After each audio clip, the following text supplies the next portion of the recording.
community, this is Tommy and welcome to another musical adventure. Today's adventure is the Vinyl Tag 2021. I love these things and I thought I'd jump in. This is based on Andrew over at Tales from the Crate. If you haven't checked out his channel, it's really good. He's got a lot of interesting stuff to say and talk about, shows some really cool records. So be sure you hop over there and take a look at his channel if you haven't already. Most of you probably have.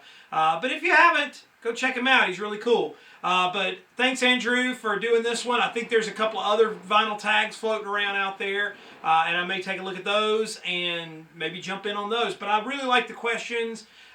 These vinyl tags are a lot of fun because they give us a chance to see your record collections. It gives me a chance to share some of mine with you. And there's 20 questions. It's easy to jump in and do.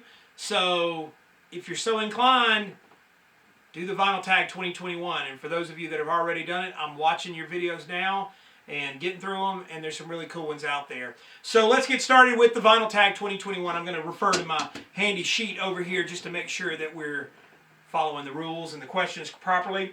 The first question is, and by the way, the questions, I'm going to put them down in the descriptions below, so if you do want to jump in, they're easy to find and you can follow along. The first question is, Discovery of 2020. What's an album that I discovered last year? And this one I'm almost ashamed to admit it as a vinyl community member.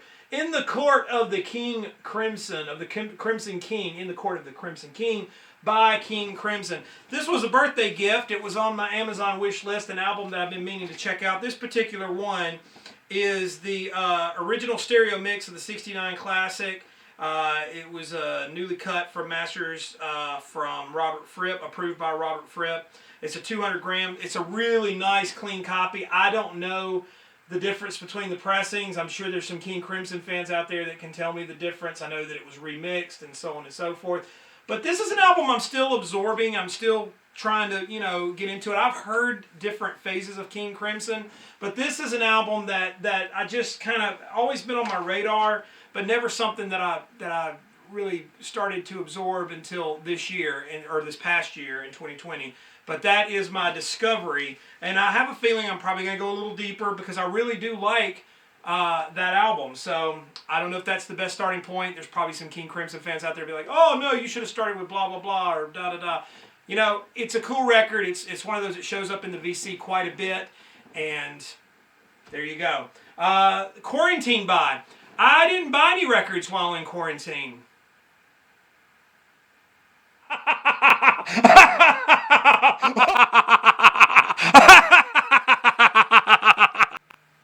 Quarantine?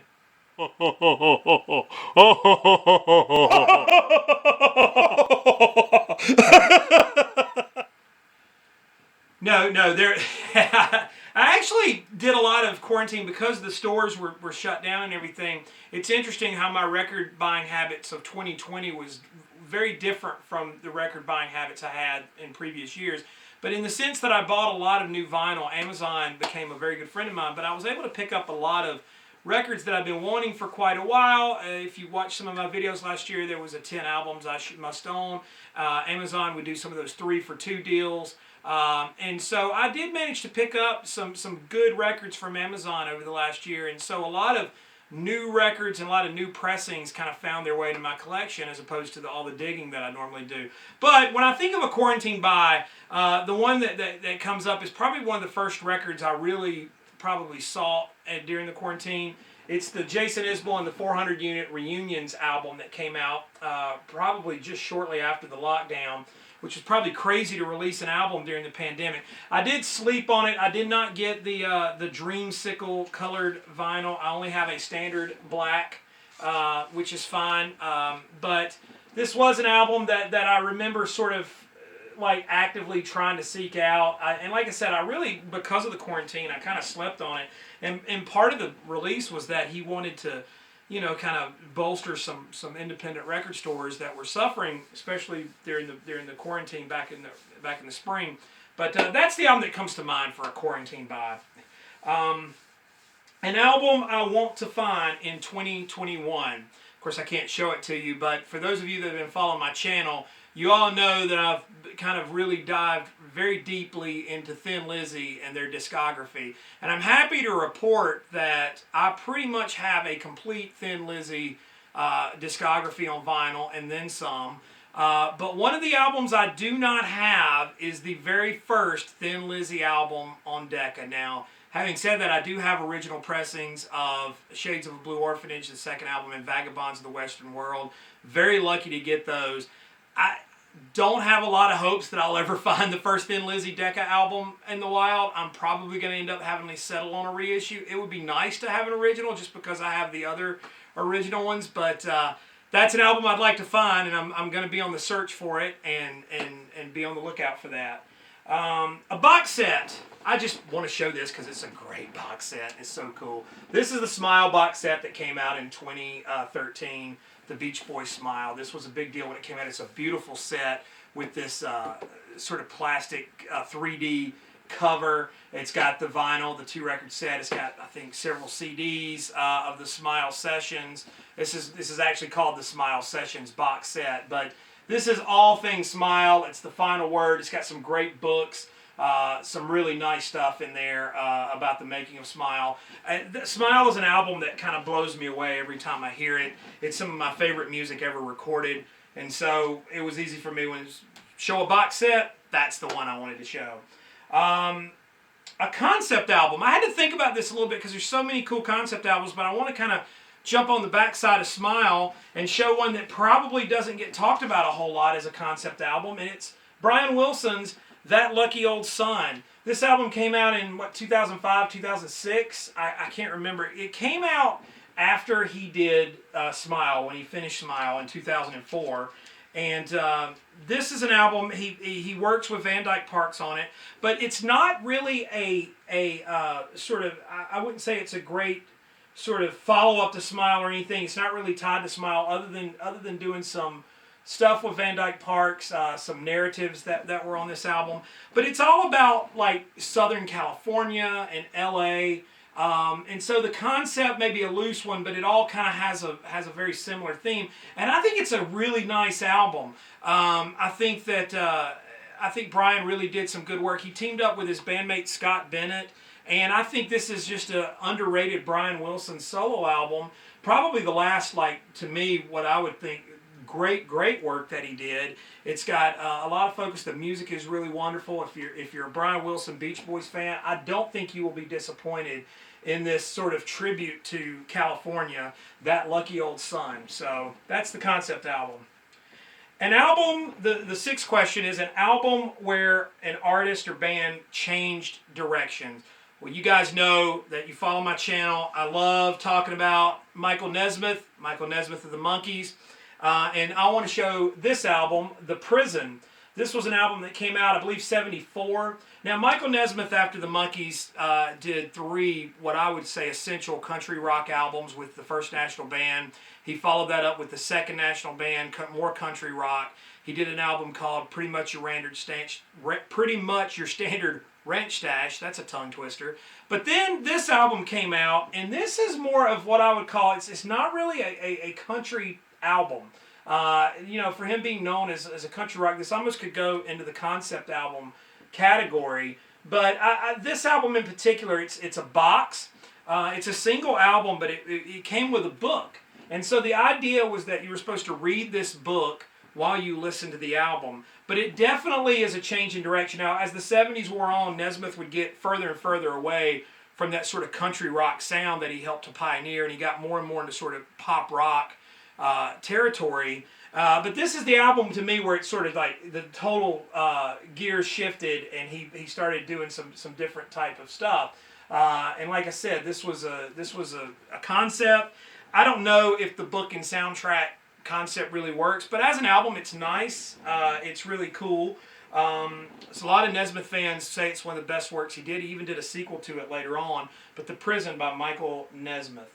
The next one, number 7, is a white label promo. I don't know of many white label promos I have, but this is one I picked up rather recently, and I think it sounds absolutely stunning. This is Tower of Power, the San Francisco, Oakland funk band known for their horn sections. Chances are you've heard their horns on a lot of albums. This is an album they did. It's Bump City. Of course, as you can tell by the cover, it's funky. Released on Warner Brothers, obviously. And this album has songs like "You Gotta Funkifies," one of their big songs. That "You're Still a Young Man," which is a great sort of soul ballad, and "Down to the Nightclub." So it's got some major TOP hits, but this is a really clean copy, and when I put it on, it just blew me away. It is such a fantastic sounding record, but it's a white label promo. The next question, number 8, is a compilation, and this is one I'm still sort of absorbing. I've listened to a couple of times. It came out on Record Store Day. This is a compilation called The Jesus People Music, Volume 1, The End is at Hand. Now, it's quite interesting. It's a lot of early Christian rock music recorded in the 60s and 70s, but independent. I mean, it's not the sort of typical Jesus People music like Larry Norman and Randy Stonehill, Phil Keaggy, and those guys. These are all like just private press sort of interesting records, and it really is a cool compilation. The problem I have with it, the liner notes don't really go into a lot about the groups and where they came from, and that's rather unfortunate. It just talks a lot about how the Jesus music kind of came out, or the Jesus People music, and sort of that whole movement of the 70s, sort of the hippies sort of turned into Christianity, and they were writing songs about it. But as far as like, I don't know a whole lot about the groups on this compilation, but it's interesting listening. It's a little bit psychedelic. There's some folky stuff on it. And really interesting comp. I've listened to it a couple of times and still sort of taking it in, but that's a compilation. Number 9, an album that tells a story, like a personal story. And this is a story, I don't know if I've told it here before, but I thought I'd share it. This is Thrillington. Those of you who know, Thrillington was the album released by Paul McCartney under the pseudonym Percy Thrills Thrillington. And what it was, sort of instrumental jazz versions of the songs that are on the album Ram. This is the reissue that came out just a few years ago. And the album itself, it's okay. I'm not particularly just blown away by it. It's fun listening. If you're a Paul McCartney completist, then it's a must-have. But the story on the album is that back in the day when I worked at Camelot Music with my friend Sean, hi Sean, and we always talked about this album. It's sort of a fascinating thing that Paul would do this. And we worked there during the time when Tupac was killed back in the mid-90s. And, one of my favorite things was to kind of mess with the customers but do it with a straight face. And we did a lot of business on rap music. Now, rap music, and I'm not going to get into the things about rap music, the pros and cons. It's not my cup of tea, and that's fine. If you love rap music, I'm not putting it down. But rap music, particularly in the 90s, was very word of mouth. It was very, you couldn't play a lot of it on the radio because of the language. And so a lot of guys would be very hip to what was going on. And this is kind of pre-social media, pre-internet. So you'd have your buddy who'd play a record or play a CD, and then they'd come in and come to the store and be like, hey man, you got that so-and-so. So as a joke, I started asking these people kind of hush-hush, like, hey man, have you heard that Thrillington record? And they'd be like, what is that? And I'd be going, it's this weird record, and it's got a ram on the cover, and nobody knows who it is. And it was sort of like playing into the whole pseudonym thing. And I knew it was a success when somebody came in after a couple of weeks of doing this, and somebody said, hey, have you heard that Thrillington? And I was like, hey, success, the word of mouth. But I'm really glad that none of those guys went out and found this. Of course, at the time, it was pretty scarce because I probably would have been killed, and deservedly so probably, because I'm going on about this album. Like, I don't know what it is, but it's got a ram on the cover. Sean can back me up on that. He still loves telling that story. But anyway, an album that tells a story. Number 10, an album that needs a vinyl pressing. I can only think of one thing. Velvet Crush, Teenage Symphonies to God. This album came out in the mid-90s. Classic record. I would love to have this on vinyl. The CD is fantastic. This is an album that just screams to be released on vinyl. Of course, Teenage Symphonies to God, that was the joke about the Brian Wilson Smile project. This is just a fantastic record, and I would love to have a vinyl copy of it. It's just one of those records that, man, to have a vinyl copy of Teenage Symphonies to God by Velvet Crush, it needs a vinyl pressing. Moving right along, as the Muppets would say, a common album and an uncommon album. And I thought about this for a second, and just the first thing that came to mind, because you see these, if you go in a thrift store right now, you're likely to see a Carpenter's record. They're everywhere. They're fairly common. This is the Carpenters. This is the one with the envelope. But I mean, it's common stuff. But I wanted to tie it in with my uncommon record, which is tied into the Carpenters, and that's Roger Nichols and the Small Circle of Friends. Now, this is an uncommon record. It came out on the A&M label, 69, I believe. You just don't see many copies of it, and when you do, it's pretty valuable. I bought it on CD in the mid-2000s. And I mean, Roger Nichols, for those of you who know, wrote a lot of songs that the Carpenters did, and just that Southern California pop thing that, of course, the Carpenters kind of really pioneered that sound. But Roger Nichols, Paul Williams, that circle of people, the circle of friends, the people that were involved in that group, you know, if you love just good pop music, that's the way to go. And it's not a very common record. You don't see it. If you do, grab it, especially if you see it for cheap. An EP, I don't have a lot of EPs. So this is one I got recently, and I thought I'd just show it. This was a Record Store Day release. This is Alex Chilton's My Rival. This was sort of an unreleased collection of recordings. They were engineered by Chris Bell. So these sort of go through like what Alex was doing in the mid-70s, particularly in the shambles of Big Star. I wouldn't say that these are like the greatest things in the world. But they're interesting, and like I said, if you're a Big Star fan like me, it's a cool EP to have. Girl group. This is a group that sort of came to mind when the word girl group came up, and this is a group that I've kind of recently discovered in the last couple of years. First Aid Kit. Really nice harmony.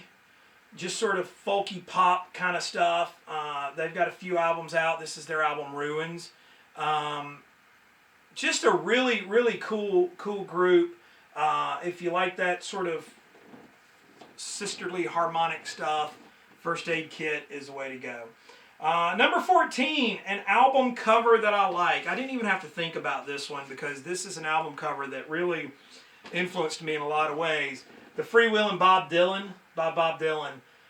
This cover, you know, when I was trying to understand the Bob Dylan phenomenon and trying to sort of discover Bob Dylan, I was asking people, where should I start?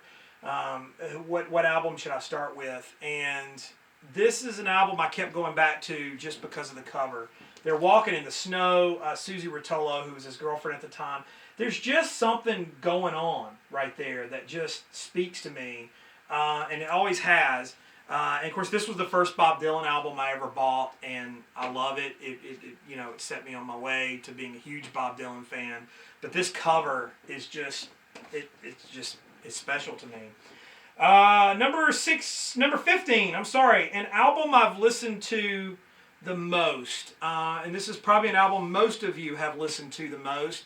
It's an album that will not die. It recently re-entered the charts.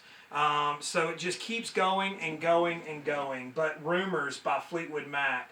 Back in the mid-2000s, early 2000s, I spent an unseemly amount of time listening to Rumors. I was just really obsessed with it. Lindsey Buckingham just is, to me, an underrated gem of a writer and producer. And just, we all know the stories, the backstories. My copy, it's a really good pressing. It's an original pressing. And for some reason, and I don't know, I bought it and it has, and I don't know if you can see in the corner up there, but it looks like blood, dried blood. And I know it's kind of gross, but for me, it's appropriate that it would be on that album. Talk about blood on the tracks. But Rumors by Fleetwood Mac. An album, an original OG copy, an original pressing of an album. And going back to the Alex Chilton thing, but one of the prizes of my collection is my #1 record by Big Star, an original pressing on Ardent. It's a really clean, very nice plain copy. It sounds absolutely wonderful. I love this album. I love the band. If you go back a little bit, I've got a couple of videos I did on Big Star. They're pretty long, not highly viewed, but Big Star's #1 record. And also, not in as good a shape, but I also have an original Radio City. My Radio City is not in as good a shape as my #1 record, but it's nice. It does play, not as well as my #1 record, but just a great record, and glad to have an OG copy of it. I've heard the reissues that just came out last year before last are really nice. I've not heard them. I would like to hear them. I've heard that they sound as good as the originals. The last purchase I made, I went to Barnes & Noble and did the 50% off sale, and I picked up a copy of The Prophet Speaks by Van Morrison. It was half off. Those of you that follow Jeff Party, he is a big Van Morrison fan. I actually was in the store and kind of sent him a private message and said, hey, is this an album worth picking up? And he responded and said, yeah, especially for the price. And I listened to it. It's a jazzy sort of B3 driven record. Really, really nice, and I'm glad I grabbed it. So, and he kind of told me that I wouldn't regret it. But this is the last album purchase I made. Thanks, Jeff, for the suggestion. And he is right. I don't regret it. It's a cool record. Number 18. I'm trying to get right through this. An album that they don't get, but I get. Which I'm assuming is an album that I love, that other people are kind of perplexed at why does he love that album. Followers of my channel, those of you who know, y'all know what I'm going to pull out here. Pete Townsend's All the Best Cowboys Have Chinese Eyes. This was his sort of second real solo album. Came out in the early 80s. Not a huge seller, just at least here in the States. Not really any major hits. I mean, the first album, Empty Glass, was sort of the statement. This was a sort of weird poetry. But I say this, and I don't take it lightly, that this album really set me on a course to write songs, to want to be a songwriter. And it's an album that a lot of friends of mine, they'll listen to it and go, huh, not that great, Tommy. What's the deal? Like, we kind of thought you had good taste in music. And they hear this, and they go, it's kind of 80s new wavy kind of thing, and this weird poetry. And I think all the songs are just, they speak to me spiritually, musically. It hits every button with me, and I'm forever a Pete Townsend fan and lover of Pete because of this album. More than anything that he did with The Who, it's this it. This album is dedicated to Meg and other teenagers in love everywhere. All the Best Cowboys Have Chinese Eyes. A punk album. I'm not really a punk guy, but I don't know if you count it. You guys will probably roast me about calling this a punk album. I don't know, but I love The Clash. If The Clash is a punk band, then this is the punk album I'm going to show, London Calling.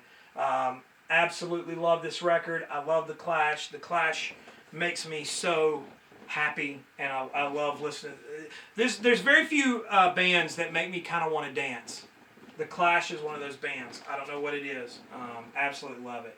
And finally, favorite reissues of 2020. There's been a few that's come out, but I just want to highlight one. XTC's Oranges and Lemons. I was kind of late to the XTC party. Andy Partridge has been reissuing on his Ape House record label 200-gram vinyl, super heavyweight. There's a gatefold sleeve in this, but Oranges and Lemons, this has got the song Mayor of Simpleton. This was an album that came out in '89. Of course, as you can tell by the cover, it's a little throwback to the 60s sort of pop, which some of XTC does. The masters were approved by Andy Partridge. All these XTC reissues sound phenomenal. Really clean, nice pressings. So anyway, that's the vinyl tag for 2021. Hope I didn't go too long. I hope you enjoyed it. And hopefully maybe you found some stuff to check out. Go check out Tales from the Crate. Guys, thanks for watching. Thanks for subscribing. If you haven't subscribed, please do so. Love to have you along for the ride. Comment down below. Tell me what you think. And hey, you guys do the vinyl tag as well. Jump in here and let's see some of those great records that you have in your collections. It's a great way to introduce yourself to the vinyl community. Thanks for watching, guys. In the meantime, save the Texas Prairie Chicken.